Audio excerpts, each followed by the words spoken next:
Welcome to our channel tech mechanical and electrical. तो my friend, जैसा कि मैंने मैग्नेट का 2 टॉपिक आपको कवर कराया, अब आज तीसरा टॉपिक आपका बताएंगे मैग्नेट के बारे में, जो कि आज लास्ट वीडियो होगा मैग्नेट का।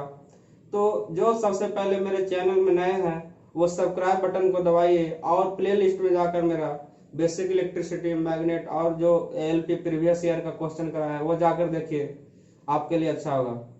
तो और लास्ट में वीडियो खत्म होने के बाद आपको डिस्क्रिप्शन बॉक्स में एक लिंक मिलेगा टेस्ट का, वहां पर जाइए और टेस्ट दीजिए।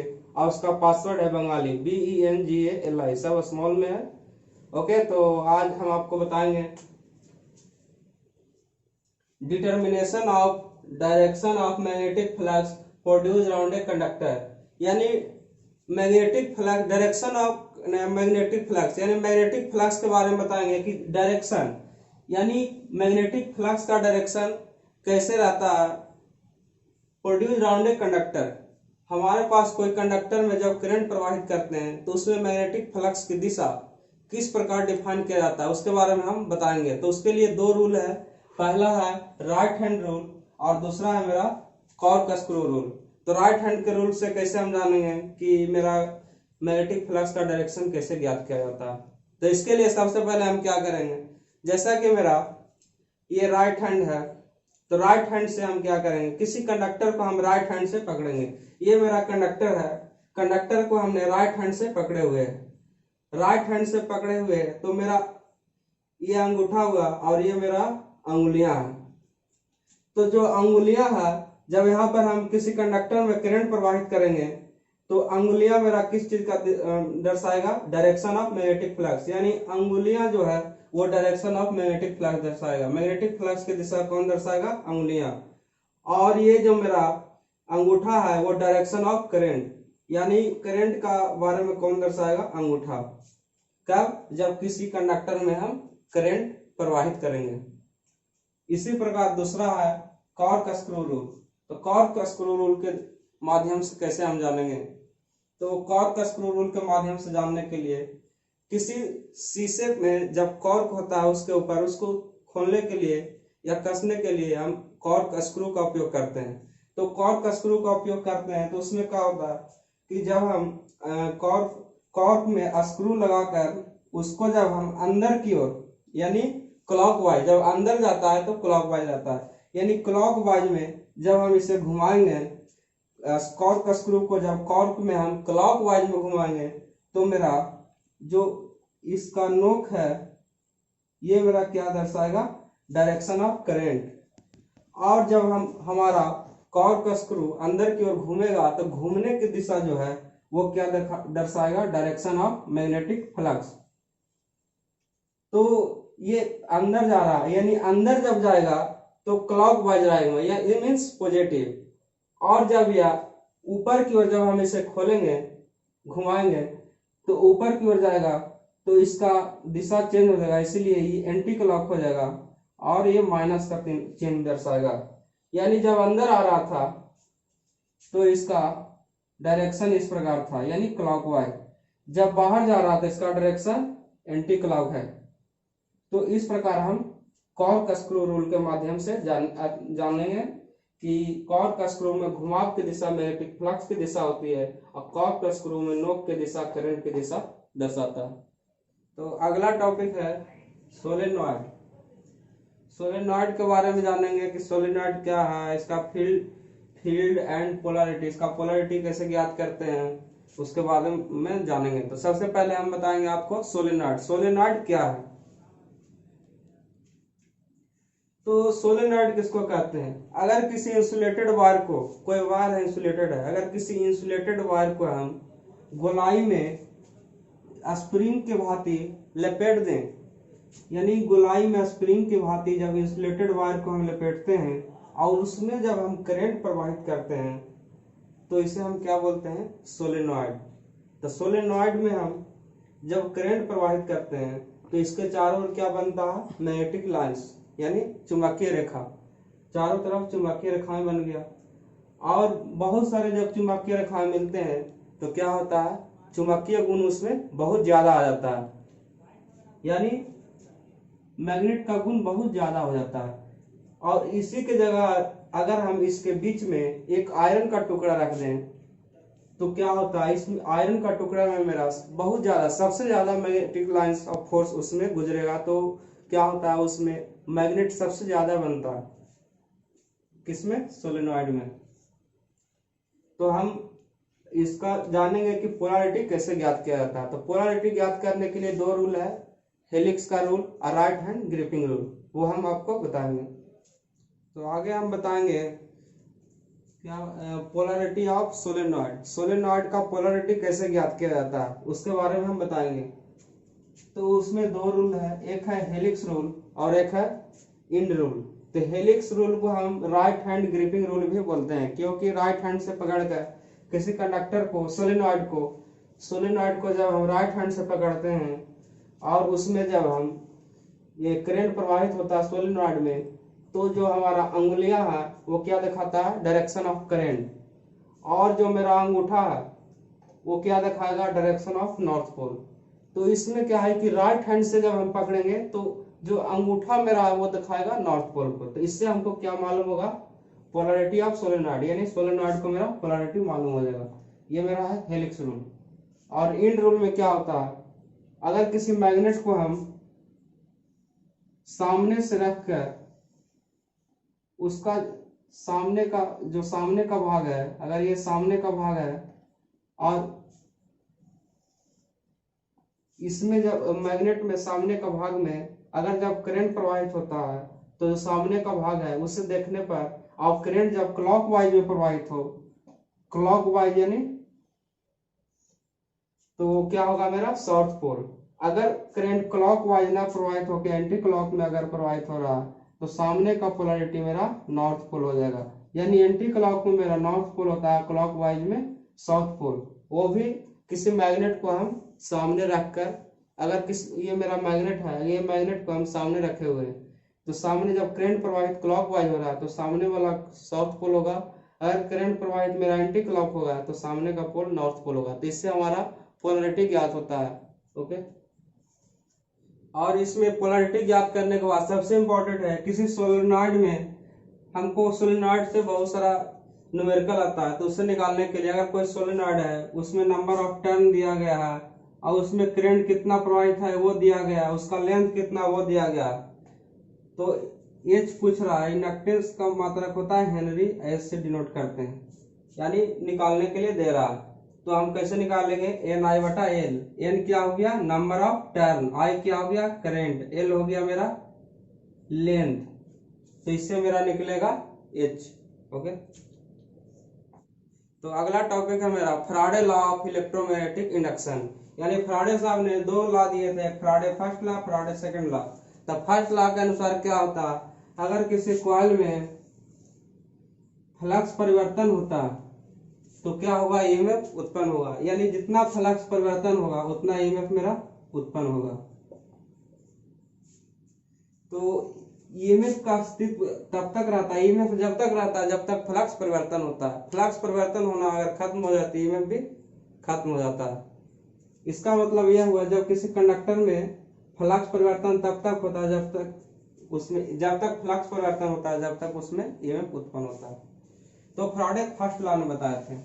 तो सेकेंड लॉ में क्या होता है कि जैसा कि फर्स्ट लॉ में हमने बताया कि जब तक फ्लक्स परिवर्तन होगा जब तक ईएमएफ उत्पन्न होता रहेगा, लेकिन सेकेंड लॉ में क्या होता है, किसी कॉइल में उत्पन्न ईएमएफ की मात्रा फ्लक्स परिवर्तन दर के सीधे समानुपाती होता है।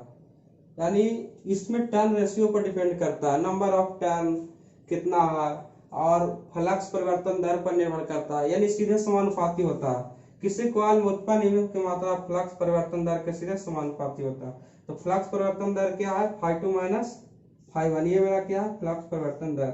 तो बोल रहा φ1 से φ2 फ्लक्स 30 सेकेंड में परिवर्तित होता है। तो कॉइल में फ्लक्स का परिवर्तन क्या होगा, तो जब फ्लक्स परिवर्तन निकालते हैं, अगर ई निकालेंगे कितना ईएमएफ मेरा बन रहा, तो इसके लिए हम क्या फॉर्मूला लगाएंगे, n into φ2 minus φ1 by T, यानी 30 सेकेंड में फ्लक्स परिवर्तन हुआ, नंबर ऑफ टर्न में कितना फ्लक्स परिवर्तन 30 सेकंड में हुआ और कितना ईएमएफ मेरा निकला। तो इसको ज्ञात करने के लिए मेरा ये फार्मूला से एग्जाम में क्वेश्चन दिया जाता है।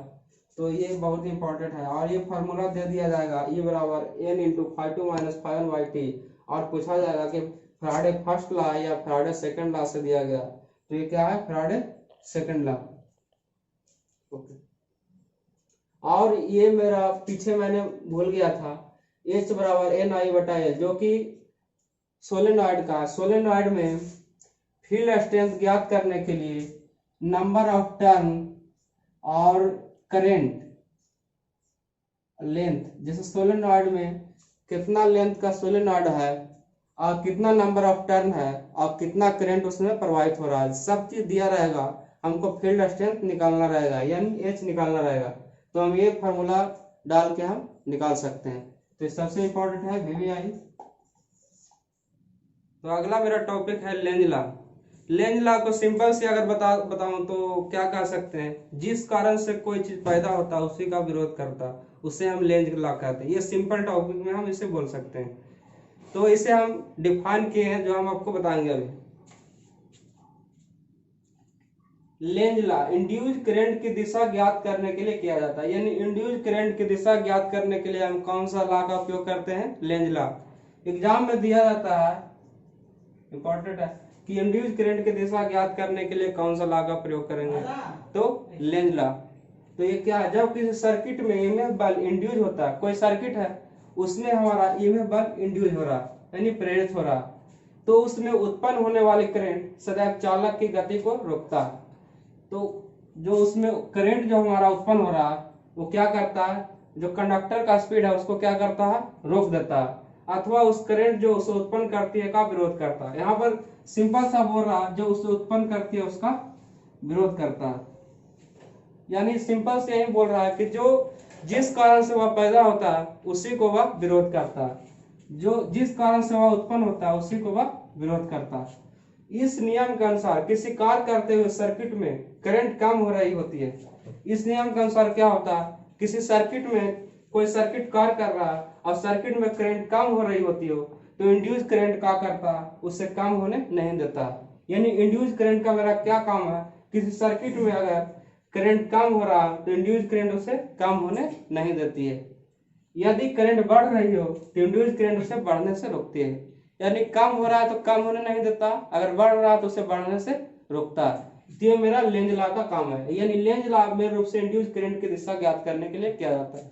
बहुत ही इंपॉर्टेंट है और ये बार बार एग्जाम में पूछा जाता है। यानी सिंपल से यही कह सकते हैं कि जिस कारण से कोई चीज पैदा होता है उसी का विरोध करता है, उसे हम क्या बोलते हैं, लेंज लॉ। ओके, तो अगला मेरा है ईडी करंट। ईडी करंट जैसा कि हमने बताया था पिछला टॉपिक में हिस्टैरिसीस लॉस, तो आयरन लॉस का इन दोनों भाग है, हिस्टैरिसीस लॉस और ईडी करंट लॉस। तो आज हम बताएंगे आपको ED current loss. ED current loss क्या है, इसका कहीं पर उपयोग भी आता है और कहीं पर इसका लॉस भी है। तो उपयोग कहाँ है, लॉस कहाँ है और ईडी करंट लॉस क्या है, इसके बारे में बताएंगे। तो ईडी करंट लॉस का सबसे पहले फार्मूला जो होता है B square F, eddy current loss बराबर B square F square T square, यानी इसमें सब स्क्वायर में होता है, फ्लक्स भी स्क्वायर में होता है, टाइम भी स्क्वायर में होता है और बी भी स्क्वायर में होता है। तो सबसे पहले हम ईडी करंट लॉस क्या है, यानी मेरे पास एक गोल चकती है और इसमें जब हमारा फ्लक्स परिवर्तन होता है तो ये किसके कारण होता है, करंट प्रवाहित होने के कारण। तो जो मेरा करंट इसमें जो प्रवाहित हो रहा है उसे हम क्या बोलते हैं, ईडी करंट। ईडी करंट, तो ईडी करंट क्या है, तो कहीं कहीं हमारा ईडी करंट का उपयोग होता है, जैसे यूज होता है। सबसे पहले मैंने लिखा एनर्जी मीटर। एनर्जी मीटर में क्या होता है, मेरा ईडी करंट का टॉर्क के रूप में हम यूज करते हैं। दूसरा मेरा ऑटोमेटिक स्टार्टर। ऑटोमेटिक स्टार्टर में मूविंग कॉइल मीटरों में उपयोग किया जाता है इसका ईडी करंट का। और सबसे बड़ा लॉस है मेरा ट्रांसफार्मर, मोटर, जनरेटर, ये सब में जो पावर का लॉस होता है उसमें जो हम कोर प्रयोग करते हैं उसमें जो हमारा लॉस होता है, उसको गर्मी जब पैदा होता है तो लॉस होता है ईडी करंट लॉस के कारण। तो ईडी करंट लॉस को हम पूर्ण रूप से समाप्त नहीं कर सकते हैं, लेकिन कम करते हैं। कम करने के लिए क्या करते हैं, जो मेरा कोर रहता है आयरन कोर, उसको हम लेमिनेटेड कर देते हैं, यानी लेमिनेटेड करके पतला पतला पत्ती के रूप में प्रयोग करते हैं, तो उसे हम ईडी करंट से रोक सकते हैं। ये एग्जाम में बार बार पूछा जाता है कि ये कितना बार पूछा गया है कि ईडी करंट लॉस को कम करने के लिए क्या करते हैं। तो एक ऑप्शन में रहेगा कि ईडी करंट लॉस को कम करने के लिए लेमिनेटेड कोर का प्रयोग करते हैं, या फिर ऑप्शन में रहेगा पतली पतली पत्तियों का प्रयोग करते हैं। यानी पतला पतला पत्ती को प्रयोग करके लेमिनेटेड करके हम पतला पतला पत्ती लेमिनेटेड करके हम क्या करते हैं, ईडी करंट लॉस को कम करते हैं। तो मेरा क्या हुआ, ईडी करंट लॉस। यानी इसका उपयोग भी है, कहीं पर लॉस भी है। उपयोग होता है एनर्जी मीटर में और लॉस होता है transformer generator motor. Energy meter में टॉर्क रूप में उपयोग करते हैं और जनरेटर मोटर ट्रांसफार्मर में लॉस होता है, तो इसलिए हम इसको लॉस को कम करने के लिए लेमिनेटेड आयरन कोर का प्रयोग करते हैं और पतला पतला पत्ती के रूप में। ओके, तो अगला टॉपिक है सेल्फ इंडक्टेंस। सेल्फ इंडक्टेंस किसको कहते हैं? तो जैसा कि मैं एक डायग्राम बनाया हूं और यहाँ पर सप्लाई है, यानी सप्लाई दी है तो करंट प्रवाहित हुआ इस कॉइल में। अब करंट प्रवाहित होते ही चुंबकीय फ्लक्स मैग्नेटिक फ्लक्स उत्पन्न हुआ, मैग्नेटिक फ्लक्स उत्पन्न हुआ। और जब डायरेक्शन ऑफ करंट यानी करंट का डायरेक्शन जब हम चेंज करेंगे तो मैग्नेटिक फ्लक्स का डायरेक्शन भी चेंज हो जाएगा। तो मैग्नेटिक फ्लक्स का डायरेक्शन चेंज होने पर मेरा क्या उत्पन्न होगा, ईएमएफ बल उत्पन्न होगा। यानी कि करंट की दिशा चेंज होने पर डायरेक्शन ऑफ मैग्नेटिक फ्लक्स का दिशा भी चेंज होगा। उससे क्या होगा, मेरा ईएमएफ बल उत्पन्न होगा, ईएमएफ बल उत्पन्न होगा। तो ये जो ईएमएफ बल उत्पन्न हो रहा सेल्फ मींस एक ही कॉइल में, डबल यहाँ पर कॉइल नहीं है, मैंने एक ही कॉइल में करंट प्रवाहित किया जाए, उसी कॉइल में ईएमएफ उत्पन्न हो और करंट की दिशा चेंज करने से उसमें फ्लक्स परिवर्तन की दिशा चेंज हो और ईएमएफ बल उत्पन्न हो। यानी एक ही कॉइल में जब मेरा ईएमएफ बल उत्पन्न होता है, सेल्फ खुद अपने आप से जिसमें ईएमएफ बल उत्पन्न होता है, उसे क्या बोलते हैं, सेल्फ इंडक्टेंस। यानी इसमें कॉइल एक ही होता है, डबल नहीं होता। और इसमें फार्मूला है L बराबर N फाइव बटा I। N means number of turn, five means flux, I बराबर करंट। और इंडक्टेंस का मात्रा क्या होता है, यूनिट होता है इंडक्टेंस का हेनरी। और इसका स्मॉल यूनिट क्या होता है, milli henry, milli henry. Okay, तो अगला टॉपिक है म्यूचुअल इंडक्टेंस। म्यूचुअल मीन्स पास पास। जैसा कि मेरा लेमिनेटेड एक आयरन कोर है और दो कॉइल ए और कॉइल बी है लेमिनेटेड आयरन कोर पर। तो कॉइल ए में हमने करंट दिया, यानी आई मेरा कॉइल ए में करंट दिया। कॉइल ए में करंट देने से फ्लक्स उत्पन्न हुआ और जब करंट को हम परिवर्तन करते हैं तो फ्लक्स भी कॉइल ए में परिवर्तन हो रहा। और कॉइल बी में क्या होता है, जैसे ही कॉइल ए में फ्लक्स परिवर्तन होगा तो कॉइल बी में फ्लक्स कटने लगता है और मेरा ईएमएफ उत्पन्न होता है। यानी दो कॉइल को पास पास रखें, कॉइल ए में करंट प्रवाहित किया जाए और उससे कॉइल ए में फ्लक्स उत्पन्न हो और कॉइल बी में फ्लक्स कटे और ईएमएफ बल उत्पन्न हो, तो उसे क्या बोलते हैं, म्यूचुअल इंडक्टेंस। और इसका ई बराबर होता है -m इंटू DI/dt। ई निकालने के लिए DI क्या होता है, करंट में परिवर्तन, dt क्या होता है, परिवर्तन में लगा समय यानी टाइम, सेकंड में। बोल रहा है यहाँ पर यदि एक कॉइल में 1 एम्पियर प्रति सेकंड की दर से करंट में परिवर्तन होता है और दूसरी कॉइल में 1 वोल्ट में प्रेरित होता है, तो दोनों कॉइल का म्यूचुअल इंडक्टेंस कितना होगा, 1 हेनरी। तो यहाँ तक तो क्वेश्चन रहता है और यहाँ ऑप्शन दिया रहेगा 1 हेनरी, 2 हेनरी, 3 हेनरी। तो ये क्वेश्चन बार बार एग्जाम में पूछा जाता है कि यदि एक कॉइल में 1 एम्पियर सेकंड की दर से करंट परिवर्तन होता है और दूसरे कॉइल में 1 वोल्ट में प्रेरित होता है, तो दोनों कॉइल का म्यूचुअल इंडक्टेंस कितना होगा, 1 हेनरी। ओके, तो आज मैग्नेट का टॉपिक जितना था मैंने कवर करा दिया। और इससे जो मेरा क्वेश्चन है वो मैंने बनाकर डिस्क्रिप्शन बॉक्स में जाइए, वहां पर मैंने एक लाइव टेस्ट का लिंक दिया है, वहां पर क्लिक कीजिए और लाइव टेस्ट दीजिए। और उसका पासवर्ड है बंगाली, सब स्मॉल में है, BENGALI बंगाली। और मेरे चैनल में जो नए हैं वो प्ले लिस्ट में जाइए और पुराना वीडियो बेसिक इलेक्ट्रिसिटी मैग्नेट ये सब का वीडियो देखिए और आप टेस्ट दीजिए और मेरे चैनल को लाइक एंड सब्सक्राइब करिए और शेयर करिए। Okay, thank you.